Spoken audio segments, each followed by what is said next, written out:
We want to welcome you to our very first Kids Contemplation Friday. And we know that lots of you folks who usually are in class or at school are stuck at home with mom or dad or your brothers or sisters, and hopefully that's been amazing time to be together with your family.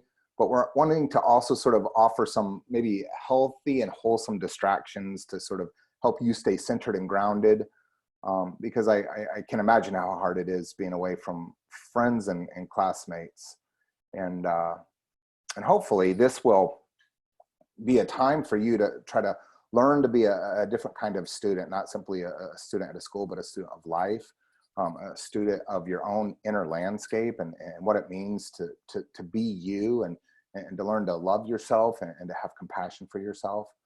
And so we're gonna have lots and lots of fun with these. Over the next couple weeks, we're actually going to have some friends join us on these, and I think we've put this up there on the website. But we're going to have Morgan Harper Nichols, who's an artist, and she's going to do a kind of art project that you can join along, and something that you'll be able to sort of continue to practice beyond this time together.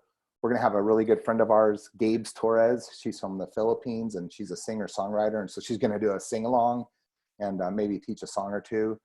And then we're going to have our dear friend Ani Salazar, who's a teacher here, and she teaches in the public schools, but she teaches all day in Spanish to children who've come from different parts of North and South America, and she's going to help us maybe do some more educational things. What we're going to do is we're going to start together with your caregiver or your parent, and try to offer a mindfulness practice to sort of keep you occupied, and then we're going to let these specialists spend a little bit of time with the adults, and all the kids are always welcome to stick around for the rest of this so that the adults in your life can also sort of continue on with some of these practices that we're going to introduce you to. So I think this is going to be lots and lots and lots of fun, and hopefully it will just help us all become better human beings. Now, before we get started, me and Basil been practicing. He's ready. We've been practicing something for you all. And he gets a little nervous up here on the desk, but he's a good boy, and he is ready to show you all a trick that if you have dogs at home, maybe you could try to teach them. So buddy, can you sit? Can you sit? Where?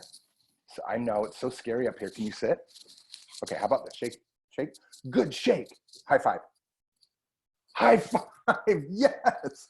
If you have a dog, you can always teach your dog not only shake, but one more time, buddy. Basil, one more time. High five. High five. Oh, he's still chewing. See, he's so polite. High five. One more high five. Yes. Awesome. Love this dog. Okay. And also, if you have little brothers or sisters who are still actually learning to walk or speak, you could teach them high five. But don't forget, only high five with people in your house that are your family members who aren't sick. Okay, we're gonna get at it. I want to do one more thing here really quick.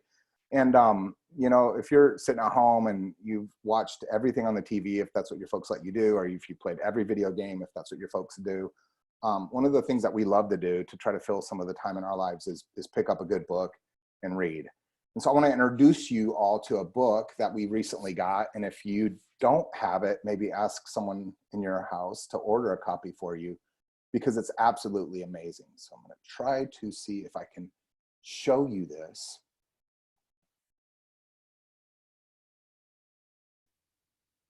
One second. And here we go.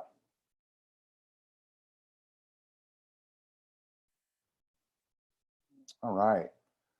Now, hopefully you've heard of this. It's a book by a guy named Charlie Mackesy, and it's called The Boy, the Mole, the Fox, and the Horse. And it's a story of this boy and his friends that he meets along the way.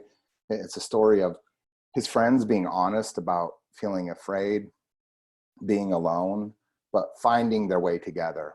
What's funny is my sister-in-law, Winter, and my brother, Adam, gave Phileena and me this book when it was actually Winter's birthday. And such a funny thing for somebody to celebrate their birthday by giving a gift away. But they gave us this book and we took it home, and I'll tell you what, it's beautiful. It's illustrated. It's very simple, and you could almost turn this to any page in the book randomly, and every page is meaningful, every page is beautiful, every page has something to offer. And so I wanted to sort of show you a couple pages, some of my favorite pages from this book, because I think what we're all going to have to learn is how to be together in better ways. And because we have all this time at home, there's a couple of pages from this book that I think will really help us make sense of that. So here's one of my favorite ones. It says, "What do you think brought us so close together?" "The storm," said the horse. And I think as so many of us are spending so much more time at home and with our siblings or our parent or parents, there is a kind of storm out there, and we don't have to be afraid of it. In fact, we can try to find the silver lining in what it's allowing for in terms of this time together. Another one of my favorite pages is this one. "Everyone is a bit scared," said the horse, "but we are less scared together." And I know for some of us, it's been really difficult trying to understand what's happening around us. But like I said, that's one of the reasons that we know that we need each other, and one of the reasons that we can come together. Another one of my favorite pages is this one. "The funny thing is," said the mole, "the tiniest act of kindness can save a life." And I know it's super frustrating staying at home, and I know it's super frustrating not getting to go out and see our friends. But I think we can even consider that a tiny act of kindness that's going to help keep everyone safe and everyone healthy. And finally, this is one of my favorites. "What's the best thing you've learned about storms?" "That they end," said the horse. And I think we can all look forward to a new normal that will come sooner, hopefully, than later. But we know that this time will pass, and that we'll get back to whatever our lives can become. So like I said, it's a beautiful little book. Hopefully you can grab a copy if you don't have one. And hopefully it can help you sort of make your way through some of these times while you're home. Okay, I'm going to turn it back over to Phileena. Basil, say bye. Hey, buddy. Maybe I'll get him to say goodbye before we sign off. All right, Phileena, turning it over to you. Thanks, Chris. And thank you, Basil. And hello, everyone. We're so happy you're here. And we want to move on now to introduce you to our very special guest. And our guest today is Mindy Durias. So let me just see if I can get Mindy to come in here and join us on this webinar.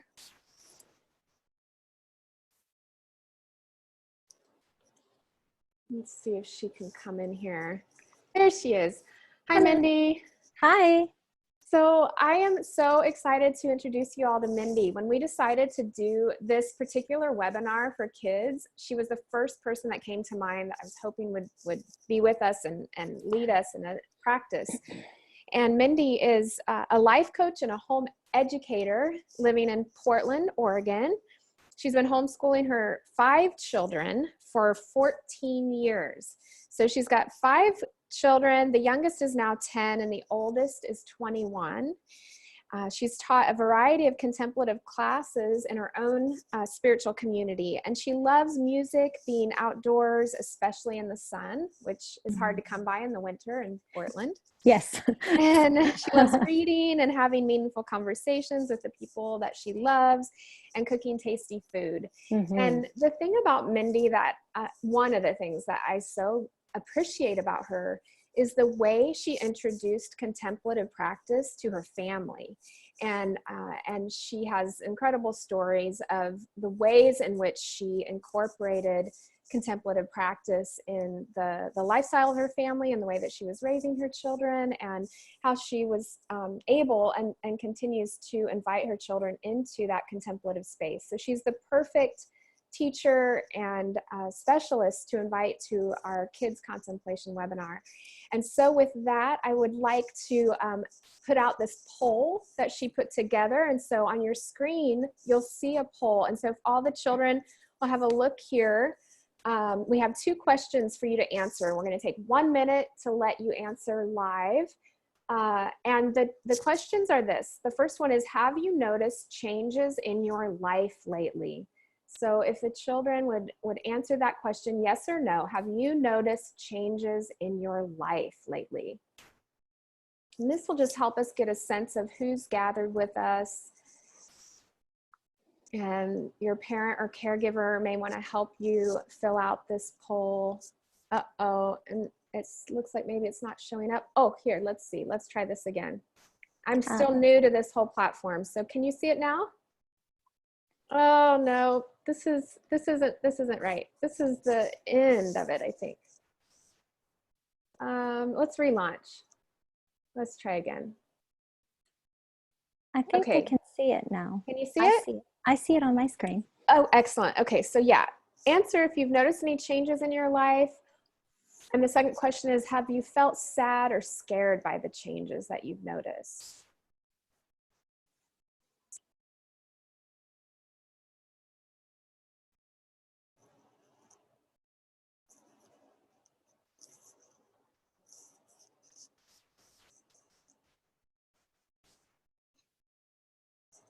Just give another 30 seconds here. Looks like everyone who's answered has experienced changes in their life lately. And quite a lot of you have felt sad or scared by those changes. All right, so we're going to end this poll. Thank you very much for participating. And that's going to help Mindy know a little bit more about you as she begins. So I'll turn it over to you now, Mindy. Thank you, Phileena. Well, thank you all so much for taking time away from your play and your school at home to spend time with us. I'm seeing your answers right now to the poll. Thank you for filling that out for me so I can know a little bit more about where you're at today. Looks like everybody has noticed change, yeah. Everybody's noticing a lot of changes in their life. Well, like Phileena said, I wanted to tell you a little bit about myself. My name is Mindy, and I do have 5 kids. We all have been at home, just like many of you have been, trying to stay safe and keep ourselves busy during this time. And just like you, we also have noticed a lot of changes. And we've also noticed a lot of emotions that have been coming up. So today I want to spend some time with you to sort of connect with some of those thoughts and some of those feelings and some of those experiences that you're having in your own life and in your own body. And so I wanted to tell you a few more things about me. One, that I am a teacher, but I'm also a student. And my greatest teachers have been my kids. And the reason I think my greatest teachers have been my kids is because kids see things that adults sometimes just pass over because we're too busy to notice. And kids also feel things and often don't hold back the way that adults hold back feelings. And kids also express things with their body and with their words that oftentimes adults hold back because we're worried about what people might think, or we're worried about being judged. And so I've learned so much by observing my kids throughout their lives and being able to be a student of them. I wanted to introduce you to one of my students who's also one of my children that's here to participate with you today and to follow along with the practice that we're going to do. And so I'd like you to introduce you to Cameron. Cameron, can you say hi? We'll see if we can get you on the screen here. Hello. My screen is short. Go ahead, can you say? My name is Mindy Durias, and I am 10 years old, and I am in 5th grade, and my favorite book is You Don't Know Everything, Jilly P by Alex Gino. Thank you, Cameron.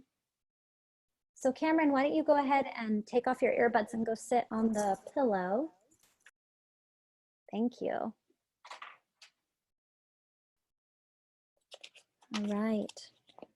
Some of you might want to have a little bit of an idea of what to expect during our time. So I thought I would give you a little bit of a list that you can kind of keep in your mind so you know where we're going today. That might make it a little easier for you to follow along. So one thing to notice, first of all, is that this is going to be an interactive practice. Sometimes when you think of meditation, you think of people sitting quietly, very still, very silent, on a mat or a cushion. And that is definitely one type of meditation and one way of meditating. Today is going to be more of an interactive meditation where you'll have the opportunity to use your imagination, to use your body, to move, to stand, to sit, to lie down. And so it'll be more of an active type of a meditation. Especially during this current season of changes like we all are going through, it's super important for us to notice the things that we're thinking and the things that we're feeling and be able to connect with our whole person, the wisdom of our whole person. Because when we can do that, then it helps us to understand what it is that we need most. So today we'll be going through a practice that follows through 4 different kind of sections of parts, I guess. And in the first section, we'll be exploring your thoughts. And in the second section, we'll be exploring your feelings. And in the third section, we'll be exploring and listening into your body. And then finally, in the fourth section, you'll have a chance to name what it is that your wisdom and your body is telling you you need today. So 4 movements: thinking, exploring our thoughts; feeling, exploring our feelings; 3, listening into our bodies; and 4th, naming a need that we're noticing that we have today. I wanted just to make a quick distinction between the difference between a need and a want. When someone asks me, what do I want? My first answer might come really quick, and it's usually coffee. I want coffee. Parents, I think you can understand this. I want coffee. You might want donuts. That's oftentimes what Cameron says when you ask what they want. They want donuts. But when we talk about needs, we're talking about something beneath our wants, something deeper that's connected to our core. And sometimes those are harder to understand and get to than the things that we want. So when we talk about needs, we're talking about things like, I need space to rest, or I need peace, or I need more love, or I need to feel safe. These are the kinds of things that I'm hoping today through our practice that you'll come to recognize in yourself. Okay, one other bit of information along with the 4 parts is that you'll know when we're transitioning between the parts of our practice, because I have this beautiful bowl that I can ring, and here's what it sounds like. When we're transitioning between each section, I'll ring the bowl so that you know that we're moving on. So that'll be helpful for you as you follow along, and also watching Cameron and what Cameron is doing will also help you to follow along. Okay, I have one job for all of the kids that are present. I need to talk to your parents for 1 second, and I have a job for you while I do that. If you could go to your bedroom or wherever and gather a pillow that you're really comfortable with, that you like to sit on if you don't have it already, possibly something that you like to snuggle with, a stuffed animal or a blanket. That's your favorite cozy thing to snuggle with. And potentially, if you could grab a notebook or a pen and pencil and paper, and even possibly like color crayons or markers, so that you have access to some of these tools while we're doing this practice. We're going to get to use some of those as we do this. So if you could go gather those up real quick, take a minute, and I'm just going to talk to your parents and caregivers for just a second. So parents and caregivers, thank you so much for being present here and bringing your young ones to this event.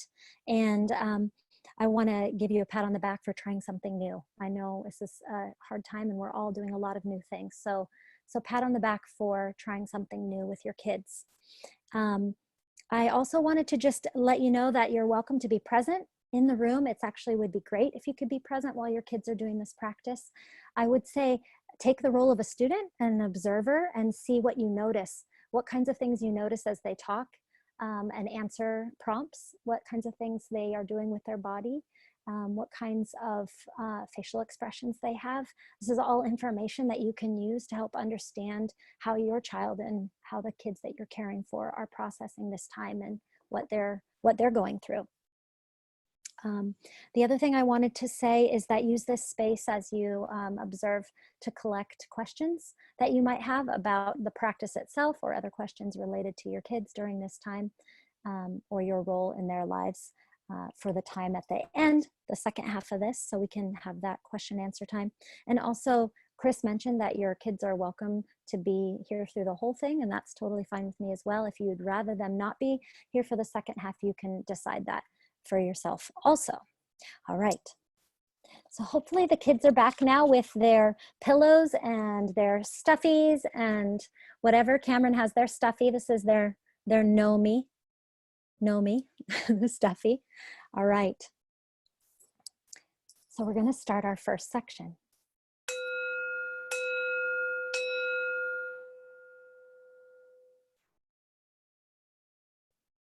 I invite you in the first section of our practice to stand up. Get up in your body. Stand up where you feel comfortable and have some space around you. We're going to do a little exercise called the wood chopper to kind of work out some of our wiggles before we get started and sit for a little bit. So imagine that you're holding an axe in your hand, like Cameron there, holding it nice and tight. And you're going to raise your arms up over your head and take a big breath. And blow the air out and chop the imaginary wood in front of you. Good. Can we do that one more time? Hands together and raise your hands up over your head. Big breath. And chop the wood. When you chop the wood, blow all the air out of your belly that you can. One more time. Hands together. Raise your hands up over your head. Inhale and chop the wood. Exhale. Good job. Excellent. Excellent. We're going to be returning to our breath often during this practice. And so the wood chopper is a good way to learn how to fill your belly full of air and to exhale and blow all the air out. All right, go ahead and have a seat in a chair or on a pillow. If you prefer to stand, that's totally fine. You can stand as well. Cameron's going to sit. So in this first section, we're going to take some time to notice the thoughts that we're having today. So by doing this and helping us to focus, I want you to take one of your hands and place it on your forehead. And close your eyes. And just for a moment here, just pay attention to whatever thoughts are passing through your mind. There's no right or wrong thoughts to have. All your thoughts are welcome. So I'm going to be quiet for a moment and just let you sit here and just notice the thoughts that you're having.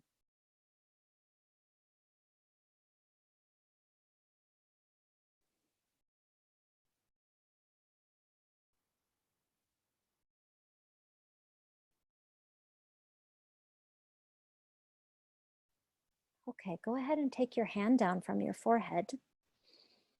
If you're like me, you had many thoughts that passed through your mind, even in that short amount of time. And I'm wondering if you might try something with me using your imagination. What would it look like if your thoughts were drawn on a piece of paper like a comic book? If your thoughts were on paper and you were the person who was supposed to color in your thoughts, you were the ink artist, and you were going to grab a color, the first color that comes to your mind to color your thoughts. What color would you choose? Feel free to say it out loud. Feel free to grab the color from your colored pencil case or your crayon box. Cameron, is there a color you would choose? Cameron said salmon pink would be the color they would choose. All right. And put your hand on your forehead again and return to your thoughts. Close your eyes. Maybe you have the same thoughts. Maybe new thoughts are creeping in. All your thoughts are welcome.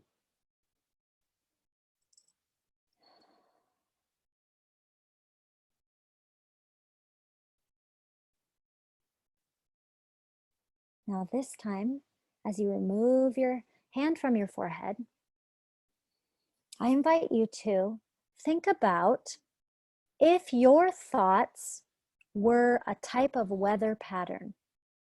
If there was a type of weather that could be like a picture of your thoughts right now, what type of weather would that be? Are your thoughts like a thunderstorm where there's lightning and thunder and dark clouds?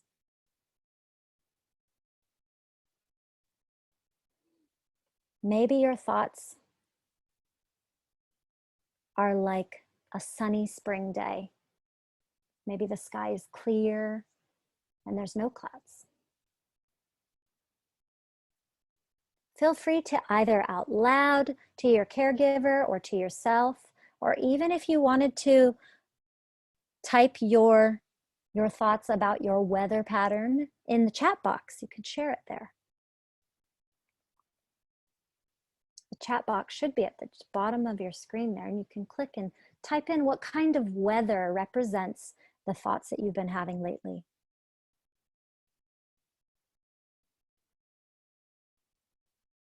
Thank you.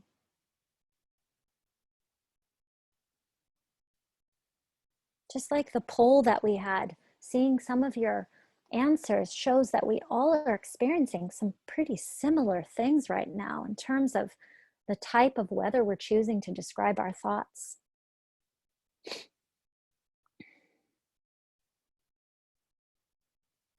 Okay, one more exercise to do with our thoughts here before we move on. Let's put our hands back on our foreheads. Take a breath in and exhale. Notice the thoughts that you're having now. Have they changed? Maybe they've changed colors. Maybe the weather has changed in your thoughts. You're removing your hand from your head. Don't remove your head, that'd be awful. I invite you to stand up for a second. And this time, I want you to imagine that if your thoughts could be put into a position, a body position, what position or movement would you make with your body to express your thoughts right now? Is there a particular posture that would show me, if I were seeing you, what your thoughts are like right now? I think mine would be like this.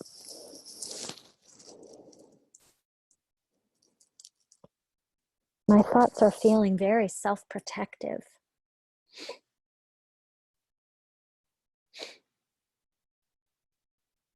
Okay, feel free to have a seat. Thank you for doing that. We're going to move on.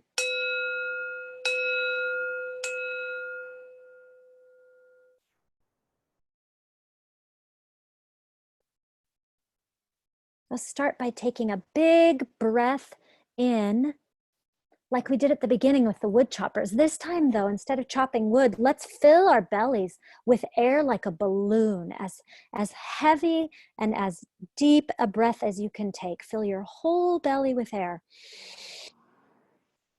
And once it's full, exhale like you're gonna blow out birthday candles. Let's take another big belly breath in. Feel your stomach expand. And exhale. One more big belly breath in. And exhale. Good job. I'm going to invite you to put your hand back on your forehead for just a second. Your thoughts are still here. But I want you to take your other hand and move your attention from your head and your thoughts to your heart space by putting both of your hands on your heart. So we're going to spend some time paying attention to our hearts now, paying attention to the emotions and the feelings that we're having today in this space. Our hearts often are responsible for telling us what we're feeling. And sometimes our faces will reflect or express the feelings that we have. For instance, I'll give you an example.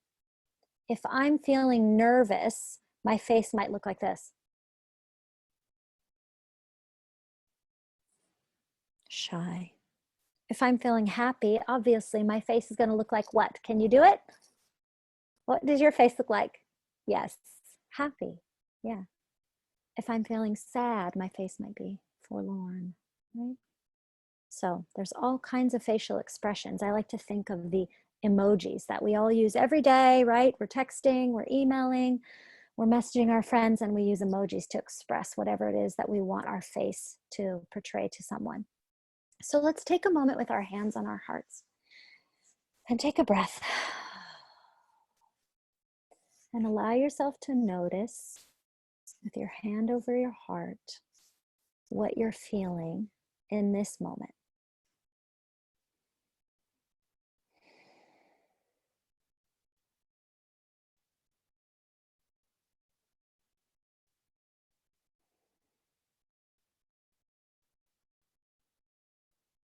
And now I want to invite you to choose maybe 1 or 2 or 3 different facial expressions that can show me or show the people in the room that you're with how you're feeling today. Cameron, can you show me one of the facial expressions that you're feeling today? Ah, does anyone know that emoji? The I don't know emoji. Yeah. Yeah, feel free to post your feelings in the chat box as well. I like that idea. Thank you.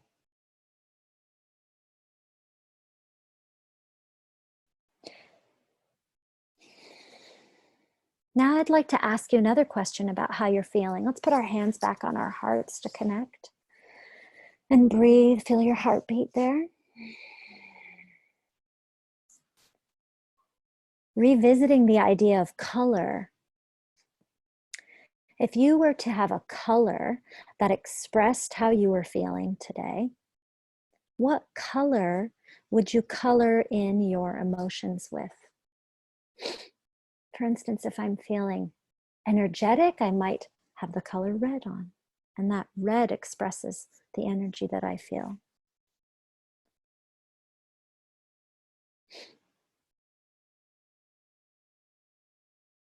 Maybe the color black is the color of your emotions because you're feeling scared or sad, maybe lonely or missing your friends. Yeah. I'm seeing lots of things in the chat box, and I appreciate you sharing all of those feelings. All of your feelings are so valid.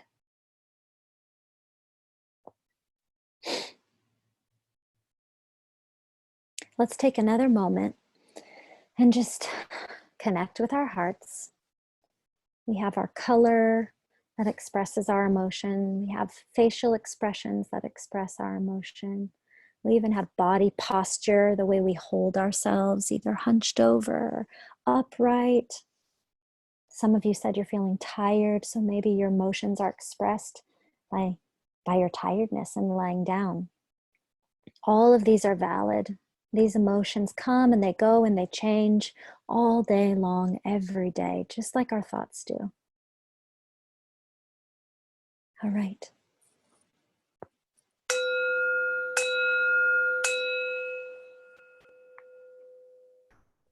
For the next section, we're going to listen into our bodies. So let's all stand again. Those of you who can, how about we stand for this so we can connect with our bodies. Let's start this section with that wood chopper again so we can get our bodies moving a little bit more. So hands together like we're holding a big heavy axe, and raise it above your head, high up above your head. And I want you to chop the wood and blow all the air out. Good job. Let's do one more of those big belly breath in and raise the axe over your head, high, and chop the wood in front of you. Exhale. Good job. All right. So standing up in this position, I want you to notice your feet first of all. Notice your feet on the ground. Do you feel the carpet or the floor, the wood floor beneath you? Go ahead and press your feet into the ground.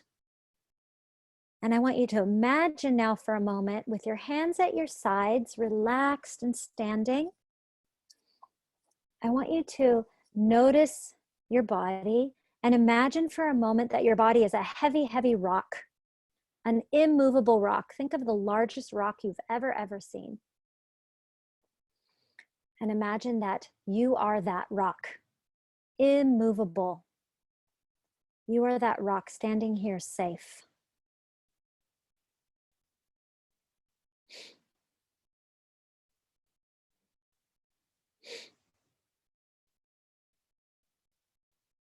All of your thoughts are safe here in this space, and all of your feelings are safe here in this space. And with your feet grounded and the weight of your body here in this space, you are safe. Our thoughts and our feelings, they come and they go. They change all day long. But our bodies and our person in this moment, in this space and time is safe. One of you has said that you don't want to be a rock. Well, I would invite you to be whatever you want to be in this space. If you don't want to be a rock, how would you hold your body to express how you are today? Would it be standing like a tree, maybe? Maybe you're feeling more like a fish. What else might you be feeling like?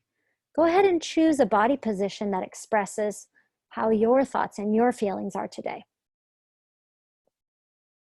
Go ahead.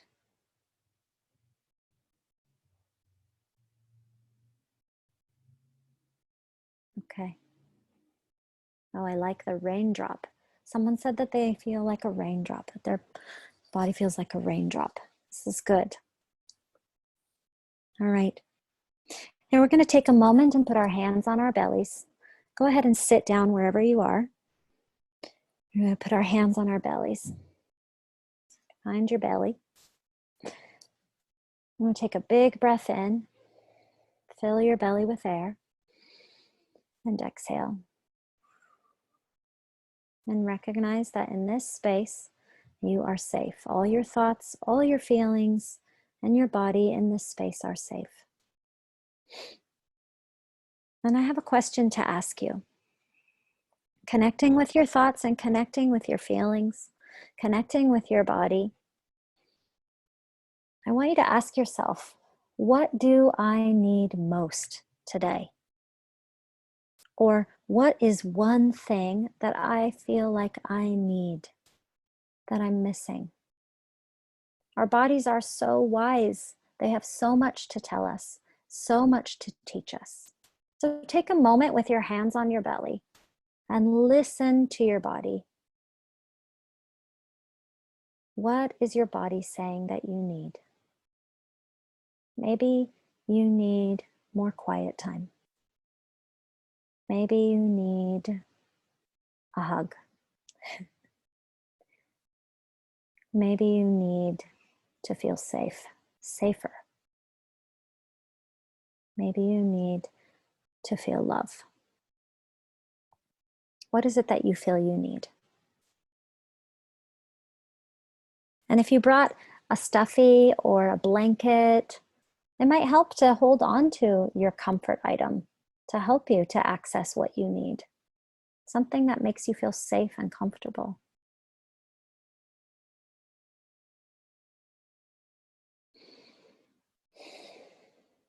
Now I invite you to, if you've been able to identify something that you need, maybe you can do something to cement or remember what that need is, whether that's saying it out loud and sharing it with someone else in the room, or maybe writing it down. If you're an artist, you could draw a picture that represents what you have learned that you need today.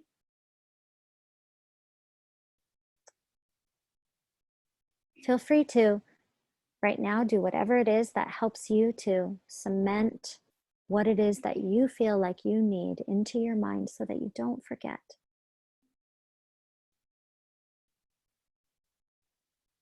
Yes, Cameron wants to say something. I feel like I need to be accepted. I'm not sure if you could hear Cameron, but Cameron said that they feel like they need to be accepted. Is what they noticed today.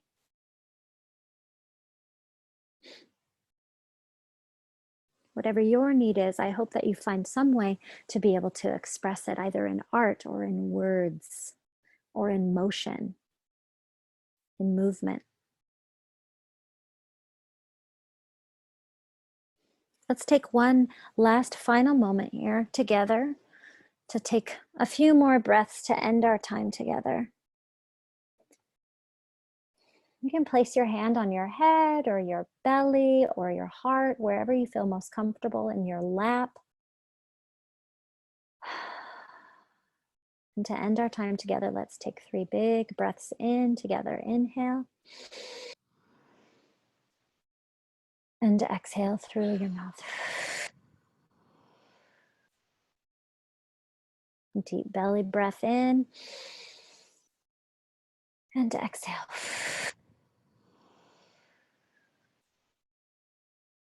Another deep belly breath in. And exhale.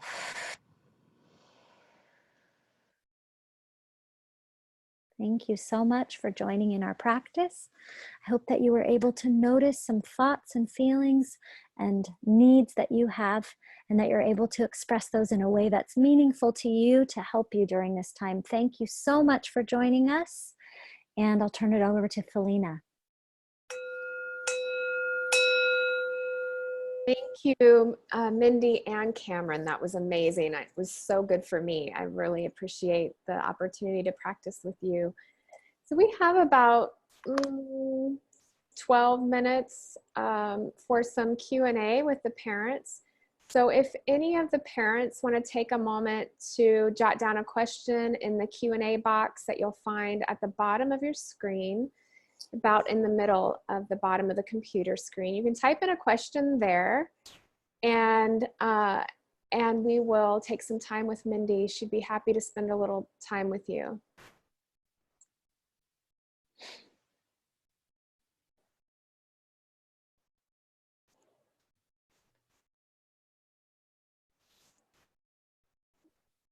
Hopefully the parents got to practice along with the children. I sure did, and that was just incredible. So helpful. Good. Thank you so much.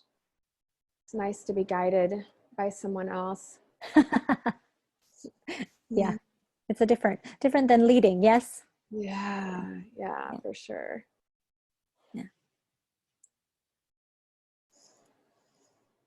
Okay, we've got a couple questions coming in here. Jen is asking, how do you integrate these practices into your family life? I'm so glad Jen is asking, because this is something you are a pro at. So tell us. Thank you, Jen, for your question. That's a really, really good question, which requires a really, really unique response based on your family. But I can give you a few thoughts in relationship to this. The best way I know to integrate it is to find space where it fits into the natural rhythm of your day and what you already are doing with your kids. So, for instance, when I started teaching my kids contemplative practice, I had a morning routine where before we started our day, before we started school, before anyone got busy with their work for the day, we would spend some time just checking in with each other and sort of organizing ourselves so that we knew what to expect for the day. And that was something I had been doing all along. And so I just decided to add in a 5-10 minute practice at the very top of the day, along with sort of like the daily rundown of what we were going to be doing that day. So that was one way that I did it. I knew that for myself, if I didn't find something that felt organic to life that was already happening, and it was something that I had to try and fit like something new in, that it probably wouldn't happen. So it was really important to me to find a way to have it fit with the things that we were already doing. Thank you, Mindy.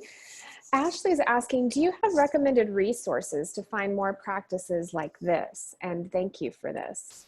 Yeah, definitely. This is a practice that I actually adapted from a practice that I do with adults called the welcoming prayer. So it's not something that I found online or elsewhere. It was something that I just kind of created to do with kids. But one resource that I love for learning centering prayer and teaching kids about centering prayer is a book called Journey to the Heart. I think Phileena has actually talked about it before in maybe one of her publications. But it's a beautiful book on centering prayer that teaches kids about centering prayer. And centering prayer is a less interactive practice and more of a apophatic or quiet and still practice. Ah, there it is. I forgot it. So I wasn't able to show it. Yay. She has it. So yes, that's a beautiful book. As far as the practice that I did here today, it was something that I just created. And if people are interested, I would be happy to do an audio recording of it and make that available to Phileena so that you can find that and be able to use it with your own family. That would be awesome. Yeah. Thank you for that. Yeah. Let's see. Kara's asking, I had one who did well and one who I kicked out because he kept kicking his sister. How do you do this when a child doesn't want to participate or really struggles to reflect? Yes. That's such a good question because our kids are so diverse. And for some kids, they'll sink right into this kind of an activity and others will be like, no way.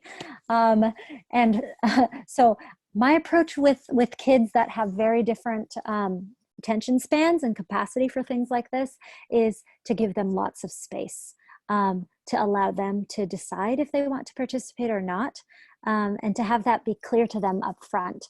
I always just, they knew that that's what we were going to be doing. And between the 5 of my kids, it was pretty rare that all 5 would sit through the whole practice. So there would be days where it would just be 2 or 3, and then there would be days where there would just be 1. And then, it just depended on where people were at that day.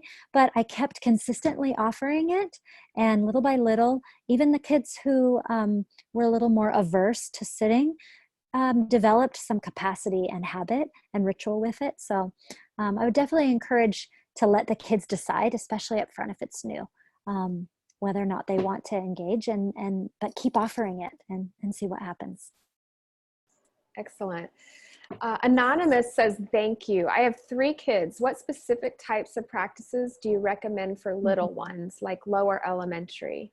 Yes. Oh, my favorite. I love lower elementary aged kids. And these kinds of practices can be so beautiful, especially I feel like at bedtime, because at the end of the day, kids are, once they're in bed, I know that can be a chore with lower elementary school kids, but once they're in bed and quiet and settling, doing something like a breath prayer practice where you give them the opportunity to connect with their breath and maybe attach a short phrase that they can create on their own, some kind of a mantra of their own to connect them with their breath. To practice that with them can be a really, really beneficial and calming and grounding practice for kids before they go to sleep. So that's something that I've done quite a bit with my lower and elementary age school kids. Yeah.